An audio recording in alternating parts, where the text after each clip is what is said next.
Hello, everybody. Thank you so much, and welcome back to the Lift with Sheila Robinson-Kiss, your Auntie Sheila. As always, I'm in the house, and I have got your back. I'm really looking forward to sharing this message with each and every one of you. And if you end up loving the video, please don't forget to hit like, subscribe, and share the news of the channel with your friends and family. It truly is a joy to connect with you weekly. Listen, I want to dive in to this video based on a note that I received. And here it is, guys. The Hunger Games, the Hunger Games take control of your mental health today. And I think you'll understand the title and where we're going with this in just a minute. Let's dive into the note. Dear Sheila, I'm distressed by what I see happening in the world today. I keep imagining that we are headed straight for the Hunger Games scenario. Every day I see something new in the news.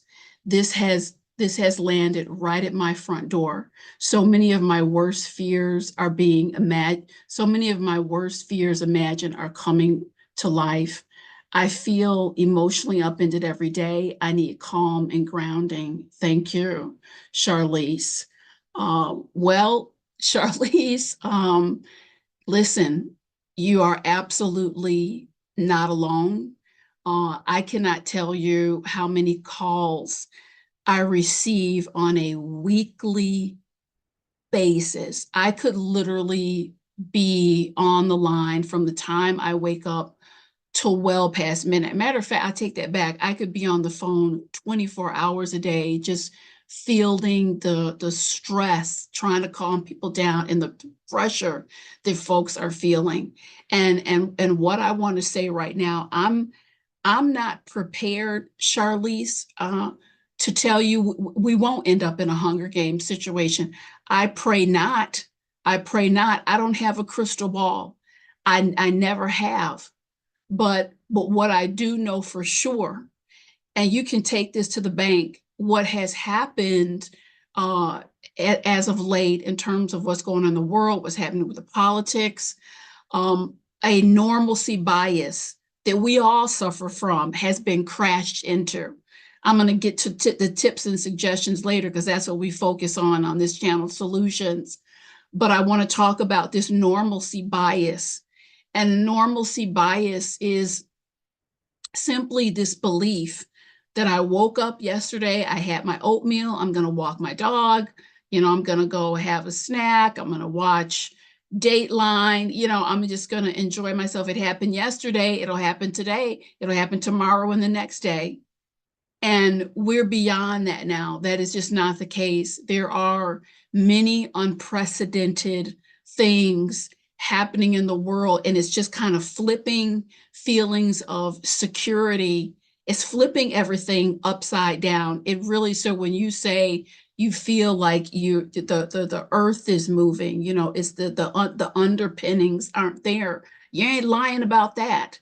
That's not your imagination. And so when we find ourselves in a situation like that, I'm telling you, hear me and hear me well. We are not we're not living in times where you can take your mental health for granted. This piece about I'm just going to get up and kind of roll into the day. That's, the folks who are not grounding themselves on a consistent and daily basis, you're going to feel the pressure of the changes and what you're seeing and what's happening. It's going to feel like a Mack truck is just running over you every day. And this is what I'm here to help you, smooth out. And I want to avoid that. I want everyone to avoid that. So I really do have some key strategies. But Charlize, what you're living, I'm not only living it, I'm feeling it too. I'm helping to calm as many people down as I can with these tools and strategies every day. I got a call last week.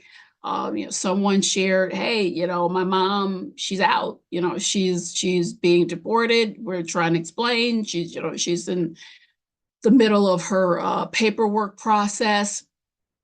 I have someone else benefits. I don't even know what's happening. I got a letter. It's a frightening time because many of the changes are hitting people where they live and breathe. So again, my joy in my life's work, again, it's not a hobby. You know, I'm mental health educator. This is going to be 29 years.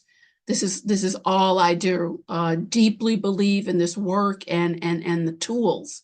So let's talk about some of these practical tools that can come into play right now. Again, you know, the Hunger Games example that you used, I pray that's not coming. If you've seen that movie, The Hunger Games, yeah, they were kind of in dire straits and literally to the point, scrapping for food, division, all sorts of mayhem and things that we certainly are hopeful that things don't reach that kind of crescendo.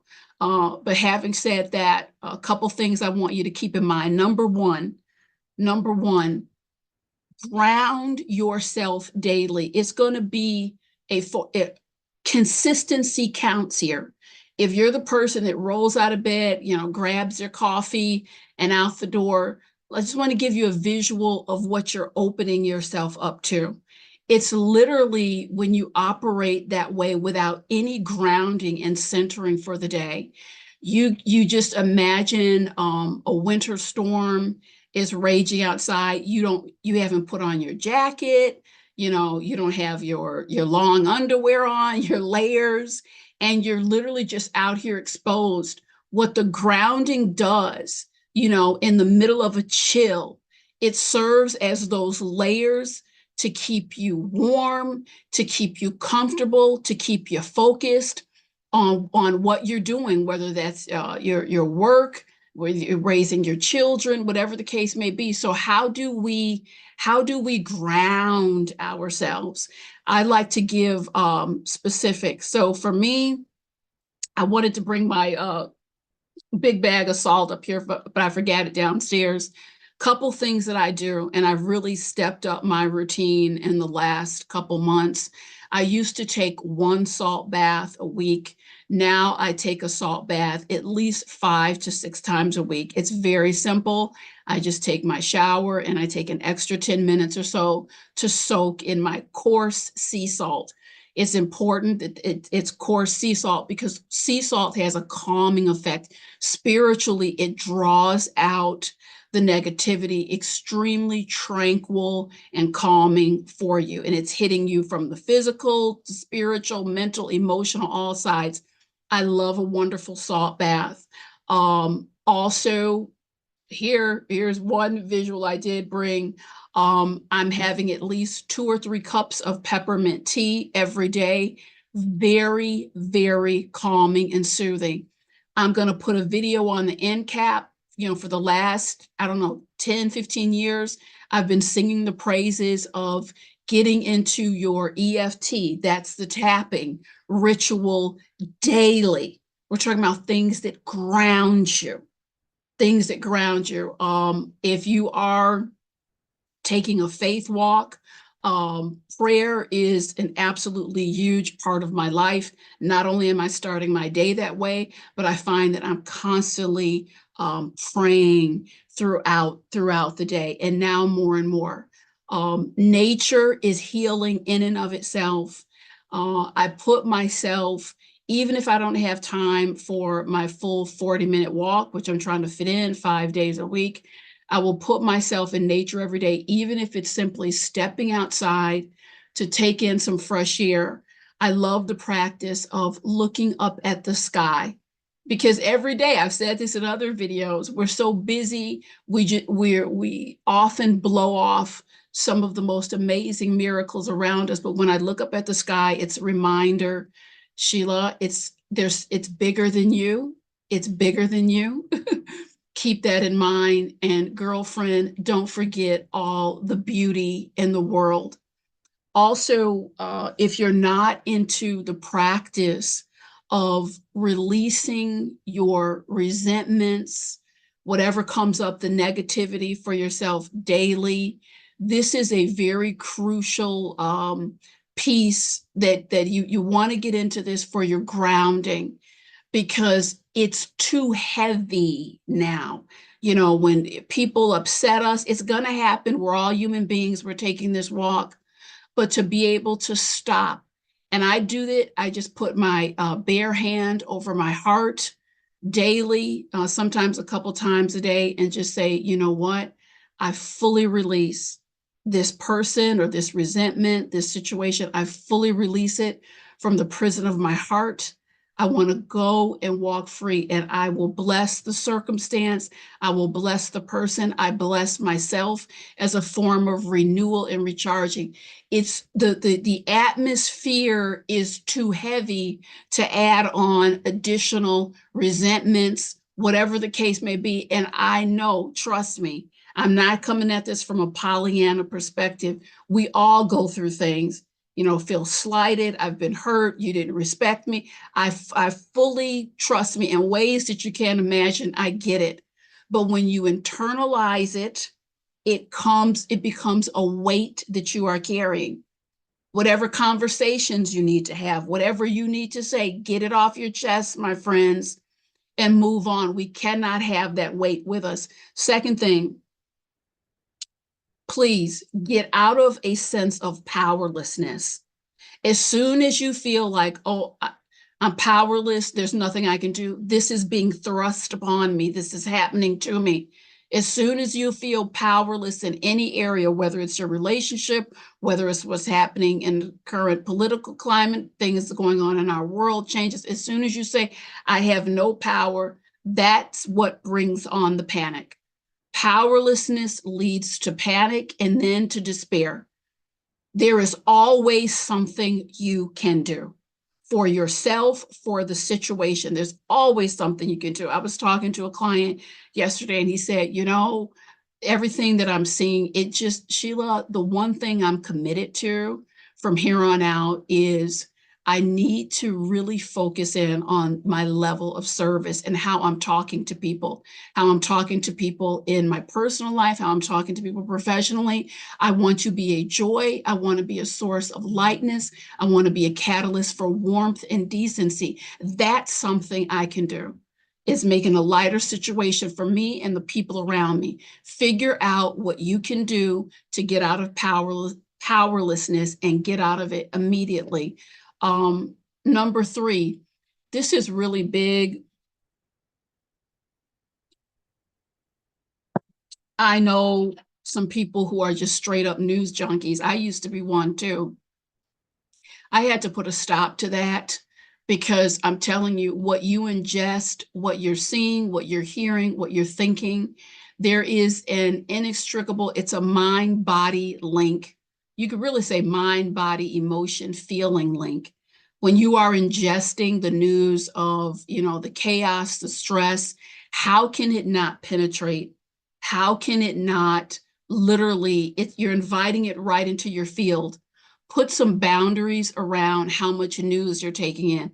As for me, I don't watch any mainstream news anymore. I pick and choose specific times during the week. There's a couple YouTube channels that I love, and I have an app where I get my news, and I just don't feel bombarded because I'm picking and choosing. You know, I need to stay abreast of what's going on in the world. I would highly suggest that everyone would have some way that you're getting news. You cannot afford to put your head in the sand these days because things are happening and they're happening too doggone fast.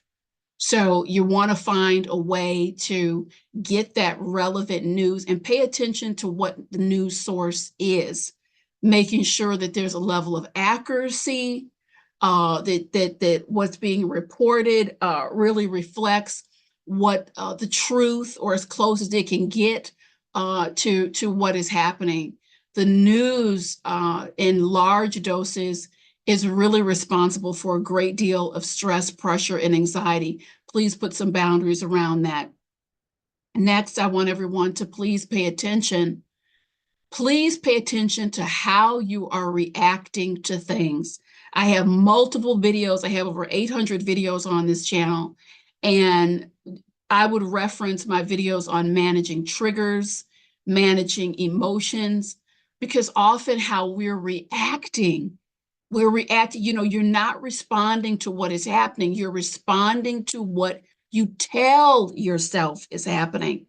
So, what do you want to tell yourself about these stressful and changing times? For me, and that's another tip and suggestion. Get really clear on the dialogue you're having within. What I tell myself every day, no, it's not ideal. But what this period of time is going to mean for me is an opportunity to grow in ways that I never have before. I'm growing in my spiritual journey. I'm growing in my faith, growing my relationship with God. I'm growing. I'm growing in my work. I'm growing in my outlook. It's an opportunity for me to serve in a way that I never have before. If anyone at any time, if these tools were ever needed, that's here and now. So I'm committed to getting these messages to as many people as I can. Again, please share the news of the channel. That's what this time is going to mean for me. It's not all this gloom and doom. There's opportunities here. And lastly, it means an opportunity to transform. I'm transforming how I move in this world as a woman, as a mental health educator, as a child of God. There's an opportunity here before me, and I'm going to take it for everything it's worth. This is what this time means for me. I'm asking you to, what are your definitions? How do you see this time? And lastly, um, allowing the stress and the changes we're seeing, allowing that to be a wake up call, if you will, the most magnificent and pleasant wake up call that we can muster.